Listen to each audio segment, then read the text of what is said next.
ఇందులో ఇన్నేళ్ళు డ్రగ్స్ కేసులో లేకపోతే డ్రగ్స్తో లింక్స్ ఉన్నాయి అనే మనిషితో రాజ్ తరుణ్ సహజీవనం చేసినప్పుడు అతను కూడా కొద్దో గొప్ప ఉండుంటాయా, అతను తెలియకుండా ఇది అవుతుందా అని మధ్యలో వచ్చే కొంతమంది సో కాల్డ్ అంటే అనలిస్ట్ కావచ్చు, వాళ్ళు లావణ్య బిహాఫ్ మీద ప్రశ్నిస్తున్నారు. సి దట్ ఈస్ నా I mean I don't know about that. ఎందుకంటే చాలామంది పక్కన వాళ్ళు తీసుకురాళ్ళు అది పర్సనల్ సెన్సిబిలిటీయా లేకపోతే టేస్టా లేకపోతే what they think about it. So I think just because I am moving with some person who takes drugs, that doesn't automatically mean that you are also into drugs. Yeah. So ఈ అంటే ఎంతవరకు వెళ్ళిపోయిందంటే RGV గారు చెప్పులు చూపించుకోవడం debate room లైవ్స్లో, మనుషుల్ని పెట్టి బయట కొట్టించడం, ఒకళ్ళ మీద ఒకళ్ళ. నేను అదే అన్నాను, all that for me indicates a criminal mind. ఇప్పుడు ఇంత మీడియాలో ఎంత హాట్గా ఉండే టోటల్ ఛానల్స్ 24/7 దాన్ని వాయించేస్తున్న టైంలో ఓకే కోపం కంట్రోల్ చేసుకోలేక మీరు ఎవరినో కుట్టారా తిట్టారా అంతవరకు ఐ కెన్ అండర్స్టాండ్. ఎవరో మనుషుల్ని తీసుకెళ్ళి కొట్టడం అంటే అది ఇట్స్ ఏ గ్యాంగ్ చేస్తాయి అలాంటి పనులు, రౌడీ షీటర్ చేస్తారు ఆ kind of things. You know rowdy sheeter అలాంటిది ఒక అమ్మాయికి ఎలా సాధ్యం అవుతుంది? ఆబ్వియస్లీ ఆ అమ్మాయికి ఉన్న కంపెనీ అలాంటిది, which is what even Raj Tarun saying. అమ్మాయికి ఉన్న చుట్టూ ఉన్న కంపెనీ ఈజ్ యాక్చువల్లీ వాట్ నేను అక్కడి నుంచి వెళ్ళిపోయింది దానికి.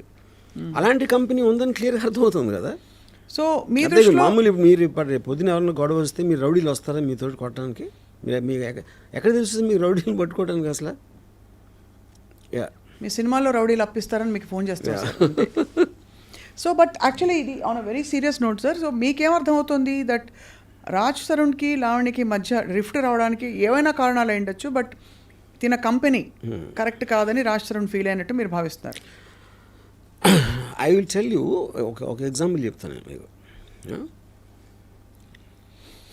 ఇప్పుడు Raj Tarun is a celebrity, definitely compare to her is highly successful person, famous with money XY.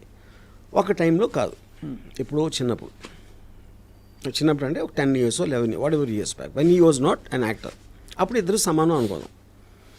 ఆ టైంలో స్టార్ట్ అయిన రిలేషన్షిప్ ఇప్పుడు 10 years తర్వాత రాజ్ తరుణ్ సెలబ్రిటీ స్టేట్స్కి వచ్చింది. దీనికి ఒక ఎగ్జాంపుల్ ఏమి ఇస్తానంటే, గోల్డెన్ రిట్రీవర్ అని ఒక కుక్క ఉంటుంది, ఇట్స్ వెరీ లార్జ్ డాగ్. అవును. షువావా అని ఇంకొక కుక్క ఉంటుంది, very small dog, almost golden retriever పా దగ్గర ఉంటుంది సైజ్, 6 inches ఉంటుంది అంతే హైట్. నేను ఒకళ్ళ ఇంటికి మా ఫ్రెండ్ ఇంటికి వెళ్తే అక్కడ ఆడి దగ్గర 2 ఉన్నాయి. వాడు అది షువావా మాట్లాడితే అని దాన్ని వాయించేస్తుంది. ఇది గోల్డెన్ రిట్రీవర్ని, అదేమో ఇలా కొంచెం ఇలా అణిగిమణి ఉంటుంది గోల్డెన్ రిట్రీవర్. అది చాలా విచిత్రంగా అనిపించింది నాకు.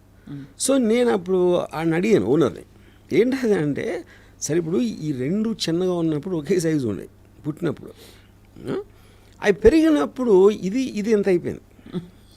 ఓకే, ఇది ఎంత అయిపోయేసరికి ఇప్పుడు షువావా మాటికి అది దీనికన్నా పెద్దగా ఉంది, దానికి ఎక్కువ బలం ఉందని గుర్తు రాకుండా మాటి కరుస్తూ ఉంటుంది దాన్ని. గోల్డెన్ రిట్రీవర్కి ఆ థాట్ రాకూడదు. I think Lavanya is a chihuahua and this guy is a golden retriever.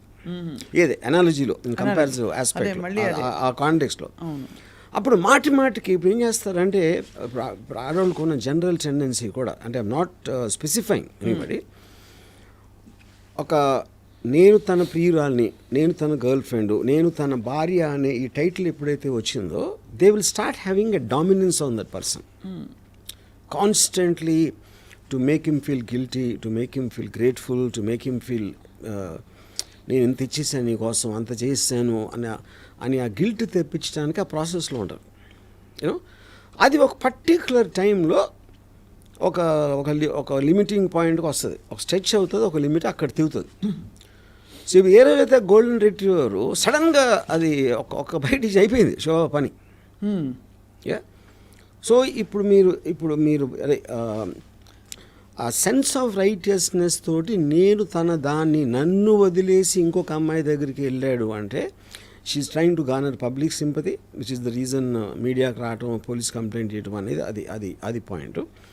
Then ఇంకా లీగల్గా ఒకవేళ ఛాన్స్ ఉంటే ఏదన్నా డబ్బులు సో అండ్ వెన్ ఒకసారి మీరు ఆ రూట్లోకి వెళ్ళారంటే దెన్ మీ కంట్రోల్ లేకుండానే స్పైరల్ అయిపోతూ ఉంటుంది అది. అదే అదే Yeah. అంటే మీరు అది పర్ఫెక్ట్గా చెప్పారు. Yeah. ఎలా అయితే మీరు మాఫియా సినిమాలు తీశారు కాబట్టి అందులోకి వెళ్ళాక యాక్షన్ రియాక్షన్ ఉంటుంది yeah correct and self preservation. Correct. So, ఈ recording లో- కీప్ ఆన్ డెవలపింగ్ అది మీ కంట్రోల్ కూడా ఉంది ఇంకా స్క్రిప్ట్ దాని తర్వాత. అదే అంటిల్ కదా, కరెక్ట్. ఎందుకంటే ఈ క్వశ్చన్ అడిగినప్పుడు ఆ అమ్మాయి సైకో అని చిత్రీకరించే ప్రయత్నం చేశారు, ఆ అమ్మాయి క్యారెక్టర్ అసాసినేషన్ చేశారని అంటున్నారు. బట్ ఫ్రాంక్లీ తను ఎవిడెన్సెస్ బయట పెట్టడం, గొంతెత్తి ప్రశ్నించడం, ఇవన్నీ కూడా తన్ని సైకో అని చిత్రీకరించడానికి ఒక దారి తీసాయి. సో ఇప్పుడు నా బేసిక్ పాయింట్ ఏంటంటే కామన్ సెన్స్ టెల్స్ మీ ఇప్పుడు ఎమోషనల్ లాస్ ఆఫ్ కంట్రోల్ అనేది is one of the prime causes for psychopathic behaviour. You know ఇప్పుడు ఒక పర్టికులర్ చేపులో అమ్మాయి ఉమ్ములూసి కొట్టేసి ఏదో లాంగ్వేజ్ మాట్లాడేసి దానికన్నా ఎక్కువ ఒక దెయ్యం పట్టినట్టుగా అరుస్తుంది. యూనో నాకు ఫ్రాంక్గా నేను ఎగ్జార్సిస్ట్ సినిమా చూసినప్పుడు కూడా అంత భయపడాల వాయిస్ నోట్ విన్నాక.